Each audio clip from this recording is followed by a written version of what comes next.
वकील गगৈ पत्नी बुढ़ा बेटी ताई আমি কি কোনো একজন জোয়ান পত্নীর মাত মাতো আমি মাতিম আমি ইমান বুড়ো হয়েছে তথাপিও তো মন মতে জোয়ান হে না वकील पत्नीर पत्नी बुढ़ी এই বুঢ়ী লৈ মই কি মন্তব্য দিম নিদিম ठीक है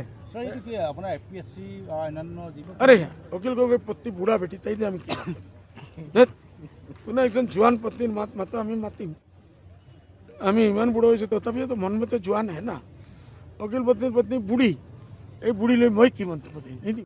নমস্কাৰ, মই ঋতুৰাজ বৰুৱা।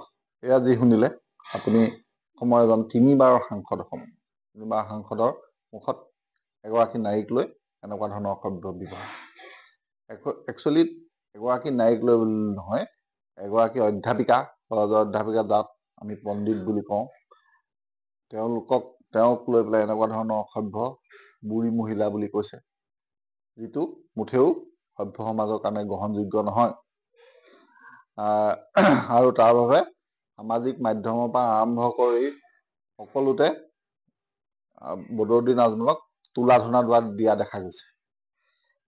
এই ক্ষেত্ৰত সাংবাদিক পৰেশ মালাকাৰে কৈছে, গীতাশ্ৰীৰ বিষয়ে আজমলে কৰা মন্তব্যই সকলো সামাজিক শিষ্টাচাৰ অতিক্ৰম কৰিছে। আহক আমি সকলোৱে ইয়াৰ গৰিহণা দিওঁ।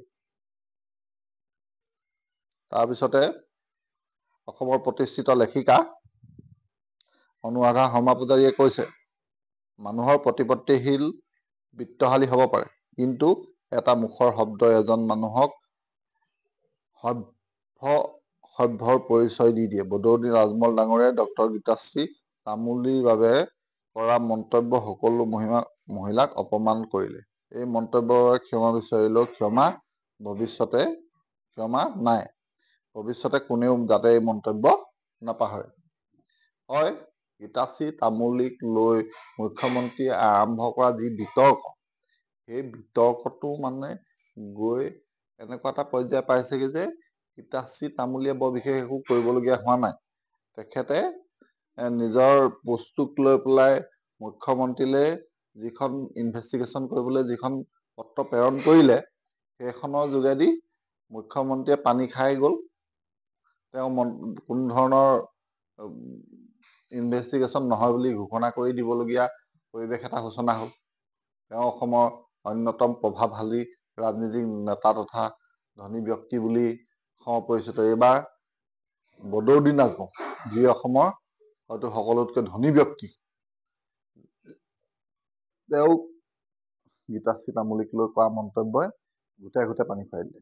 যি নহওক, এজন সাংসদৰ মুখত মহিলাক লৈ পেলাই কৰা এনেকুৱা ধৰণৰ উদ্ভট মন্তব্যই প্ৰকৃততে সভ্য সমাজক লজ্জানত কৰিছে।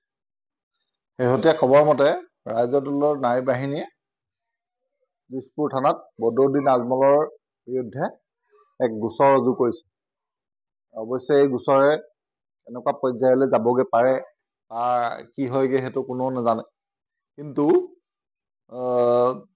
বদৰুদ্দিন আজমলে বা এইবিলাক এনেকুৱা ধৰণৰ মন্তব্য একদম গৰিহণাযোগ্য এটা কথা।